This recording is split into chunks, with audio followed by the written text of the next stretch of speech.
অনেক মেয়েরা মনে করে সুখ মানে বাপের বাড়ি। অনেক মেয়েরা আছে স্বামীর অবাধ্য হয়েও বাবার বাড়ি গিয়ে অনেকদিন থাকে, স্বামীর সাথে তর্ক করে বাবা মার কাছে গিয়ে থাকে, মানে বাচ্চা কাচ্চার স্কুল ছুটি হয়ে গেলেই বাপের বাড়ি দৌড় দেয়। হাজবেন্ড চাচ্ছে না, পছন্দ করছে না, বাপের বাড়ি চলে যায়। অনেক মেয়েরা মনে করে বাবার বাড়ি অনেক অনেক সুখ। কিন্তু একটা ডিভোর্সি মেয়ের কাছে গিয়ে কিছুক্ষণ জিজ্ঞেস করবেন বাবার বাড়ি কেমন সুখ, খুব ভালো অ্যান্সার দিয়ে দিবেন বাবার বাড়ির চেয়ে জাহান্নাম আর বড় জাহান্নাম পৃথিবীতে নাই। অনেক ডিভোর্সি মেয়ের কথা শুনেছি, তাদের একটাই কথা, আমার সিদ্ধান্ত ভুল ছিল, আরেকটু যদি মানিয়ে নিতাম, আরেকটু যদি ধৈর্য ধরতাম, আরেকটু যদি অপেক্ষা করতাম, আরো 2টা বছর যদি সংসার করতাম, তাহলে আমার এই সংসারটা টিকে যেত, আমার এই ভুলটা থাকতো না, আমি অন্যের কথা শুনে কাজটি করেছিলাম, আমি অন্যের দ্বারা প্রভাবিত হয়ে কাজটি করেছিলাম। এরকম কথাই তারা শোনা যায়। এবং বিশেষ করে ডিভোর্সি মেয়েদের কাছে একটা জিনিস জিজ্ঞেস করবেন, বাবার বাড়িতে কেমন সুখ ডিভোর্সের পরে। একটা কথা বলি, প্রাপ্তবয়স্ক মেয়েদের সুখ স্বামীর বাড়িতেই, প্রাপ্তবয়স্ক ছেলেদের সুখ তাদের চাকরিতে, এর কোনো বিকল্প নাই। কারণ একটা চাকরিজীবী ছেলে যখন বেকার হয়ে আবার বাবা মার ঘাড়ে পড়ে, তখন বাবা মা তাকে আর ভালোবাসে না, কারণ এতদিন তার টাকা পয়সা দেখে ফেলেছে, এখন এই শূন্য ছেলেকে দেখতে ভালো লাগে না। অনুরূপ ভাবে একটা মেয়ে তার স্বামীর সাথে হাসি খুশিতে চলছে, সংসার করে খাচ্ছে, বাবা মা আনন্দে আছে, তারপর আপনি সংসার ছেড়ে দিয়ে বাবা মার ঘাড়ের উপরে গিয়ে উঠলেন, বাবা মার কাছে তো আপনি স্বাভাবিকভাবে একটা বোঝা হয়ে যাবেন।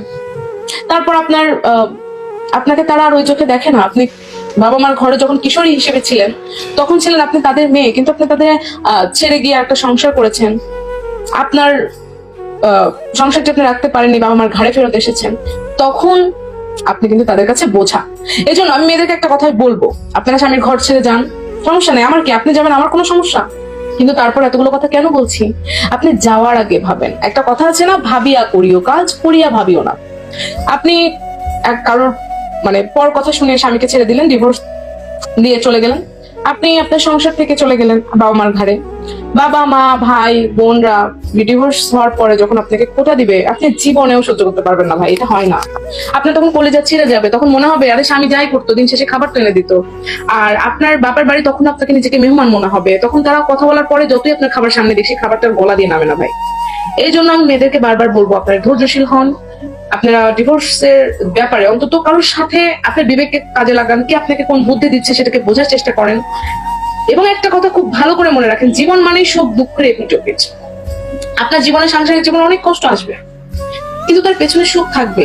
একটা মানুষ আপনাকে প্রতিদিন বকা দেয়, আপনি কিচ্ছু বলেন না, 7 দিন 10 দিন পর ওই মানুষটার একদিন বুঝ হবে, এতগুলা বকা দিলাম কিচ্ছু হলো না, তার বকা দিয়ে লাভ কি, ও বেচারা সাধারণ মানুষ, থাক কিছু না বলি।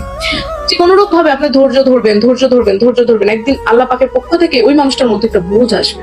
আপনাকে প্রতিনিয়ত আপনার ধৈর্যশীলতা এমন পর্যায়ে আপনি নিয়ে যাবেন যেন সে দেখে তার অপরাধ বোধটা জেগে ওঠে।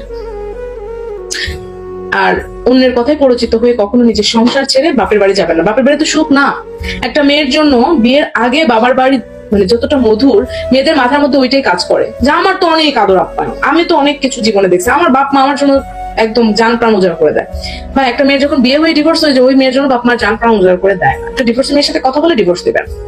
আপনারা যদি মনে করেন আপনার সংসারে তুমুল অশান্তি, তুমুল কষ্ট, আপনাকে একদম ডিভোর্সে যাইতেই হবে, যদি এরকমটা মনে হয়, তাহলে আমি আপনাকে একটা কথা বলি, আপনি ভাই কারোর কাছে যাওয়া লাগবে না, কোনো ডক্টর কনসাল্ট করা লাগবে না, কোনো আত্মীয় স্বজন বন্ধু বান্ধব কারোর পরামর্শ নেওয়া লাগবে না।